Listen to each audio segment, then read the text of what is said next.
મિત્રો કાલે વાવાઝોડું આવ્યું હતું, જે માવઠું થયું એની અસર આખા ગુજરાતમાં થઈ છે. પણ બધા ખેડૂને જો કોઈને જીરા, કોઈને શેણા, કોઈને ઘઉં, તો ઝાર અને ઘણું બધું નુકસાન થયું છે.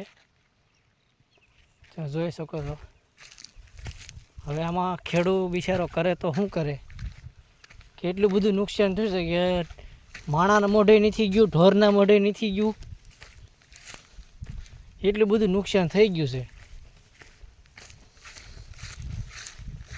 અમુક ઘણા લોકોને તો એવું હોય છે કે એટલું બધું નુકસાન નથી થયું, પણ અમુકને જે હતું ને હાથમાંથી બધું જે કાંઈ વયું ગયું એ નુકસાન એટલું અઢળક થયું છે અમને કે બિચારા ખોબે ખોબે આહુડા પાડીને જો રોવે છે, એવી હાલત છે ખેડૂતની. તો હવે આ વર્ષમાં બીજું માવઠું થઈ ગયું આવું.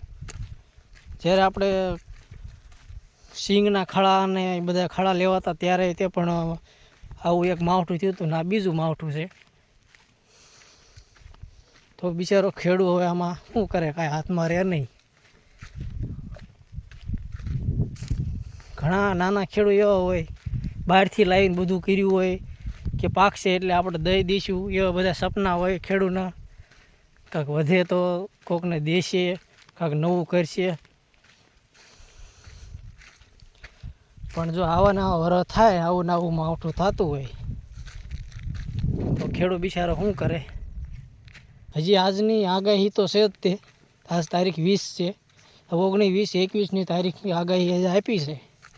હજી કાંઈ કહી ન શકાય કે કેટલા દિવસ વરસાદ આવે, હજી કેટલું નુકસાન હજી થાય.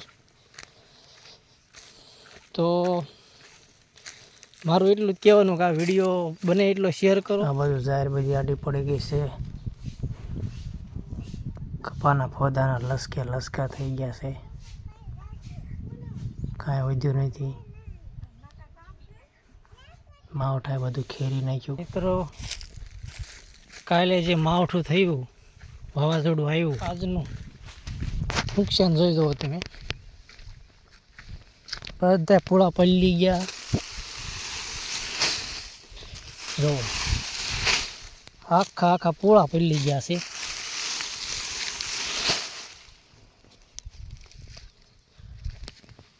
માણાનું તો ન રહ્યું મોઢે જાય એવું, પણ ઢોરનું કાંઈ ન રહ્યું.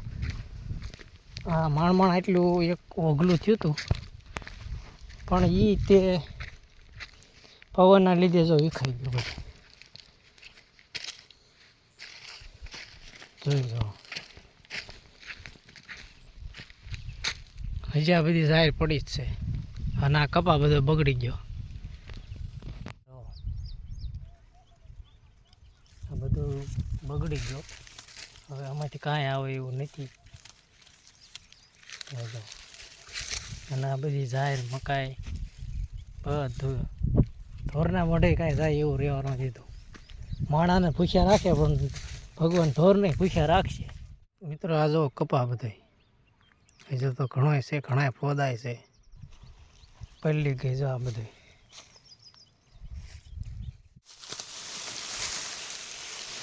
આમ જો પાણી.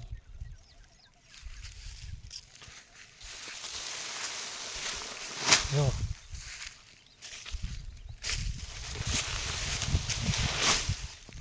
આ જો મકાઈ પૂળે પૂળો વીખી નાખ્યો, આખો પૂળો પલળી ગયો.